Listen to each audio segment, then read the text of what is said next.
क्या है यार थोड़ा और आगे आना पड़ेगा एक तो आप दे दीजिए एक आप दे दीजिए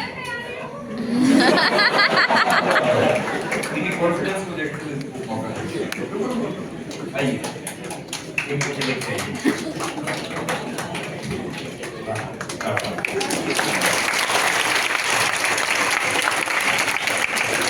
आपका नाम क्या है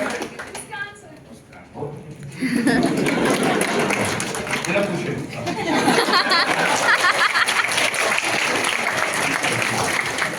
और आपका नाम क्या भाई साहब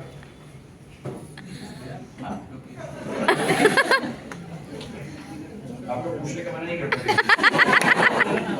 मेरे को तो अब मैं ये चाहूंगा कि ये दोनों बच्चे आपके सामने थोड़ा सा अपना अनुभव शेयर करें और जो बात हम लोग परसों से कोशिश कर रहे हैं कि मंत्र एक पकड़ लेना है आप लोग अपना अपना एक मंत्र बता देना ठीक सिलेक्शन के लिए सबसे क्रूशियल क्या आपको लगा कि आपने कैसे किया तो उससे ये फायदा उठाया आप क्या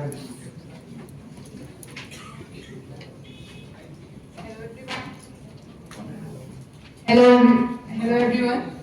हेलो, मेरा नाम सिमरन है और मुझे इस बार 66 रैंक मिली है यूपीएससी में। ये मेरा थर्ड अटेम्प्ट था और पहले 2 अटेम्प्ट में मेरा प्री नहीं हुआ था और ऐसा भी नहीं कि बहुत मैं पास से मेरा प्री रहा हो, काफ़ी मार्क्स से नहीं हुआ था।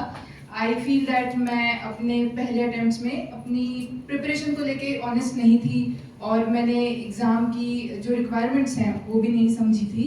बट इस अटेम्प्ट में मैंने हर रिक्वायरमेंट को समझने की कोशिश की, हर स्टेज की क्या इंपॉर्टेंस है वो जानने की कोशिश की और वो सक्सेसफुल हुई।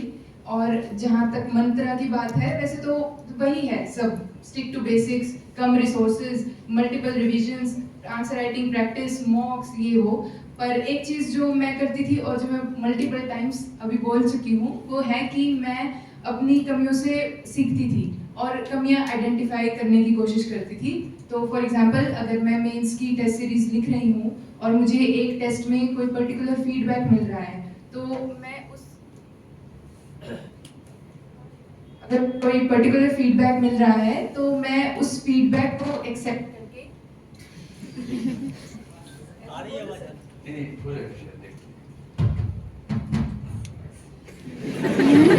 तो उस फीडबैक को एक्सेप्ट करके मेरा टारगेट होता था कि नेक्स्ट टाइम ये कमी ना मिले, नेक्स्ट टाइम अगली कमी मिले।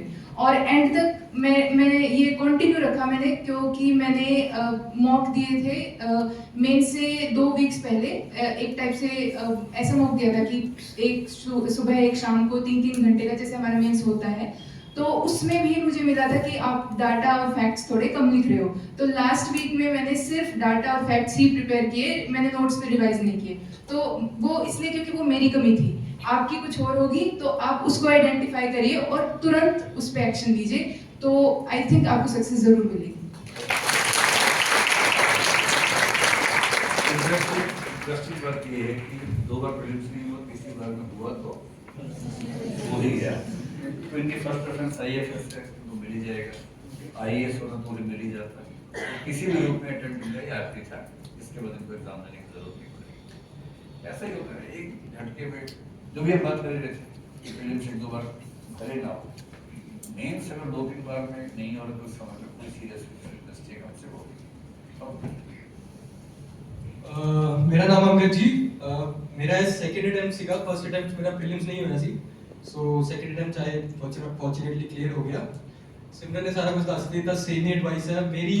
एक एडिशनल एडवाइस जो मैं हाईलाइट करना चाहूंगा ना, दी एडवाइस जो है कि आंसर राइटिंग प्रैक्टिस जितनी करनी है उतनी घट है, करते रहो करते रहो करते रहो करते रहो।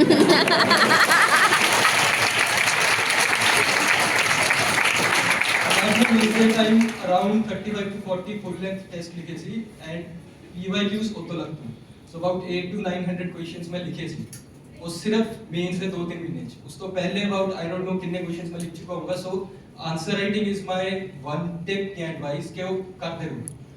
ਸੈਕੰਡਲੀ ਇੱਕ ਹੋਰ ਗੱਲ ਜਿਹੜੀ ਇਹਨਾਂ ਨੇ ਕਹੀ ਉਹ ਇਹ ਸੀ ਕਿ ਹਰ ਇੱਕ ਦੀ ਜਰਨੀ ਯੂਨੀਕ ਹੈ, ਤੁਸੀਂ ਆਪਣੀ ਜੋ ਸ਼ਾਰਟਕਮਿੰਗ ਉਹ ਆਇਡੈਂਟੀਫਾਈ ਕਰਨੀ ਹੈ, ਮੇਰੀ ਜੋ ਸ਼ਾਰਟਕਮਿੰਗ ਸੀ ਉਹ ਮੇਬੀ ਤੁਹਾਡੀ ਨਾ ਹੋਵੇ, ਜੋ ਮੈਂ ਕਹਿ ਰਿਹਾ ਜੋ ਸਿਮਰਨ ਕਹਿ ਰਹੀ ਹੈ ਕੋਈ ਵੀ ਟੌਪਰ ਕਹੇਗਾ ਉਹ ਜ਼ਰੂਰੀ ਨਹੀਂ ਹੈ ਤੁਹਾਡੀ ਵੀ ਸੇਮ ਹੀ ਪ੍ਰੋਬਲਮ ਹੋਵੇ।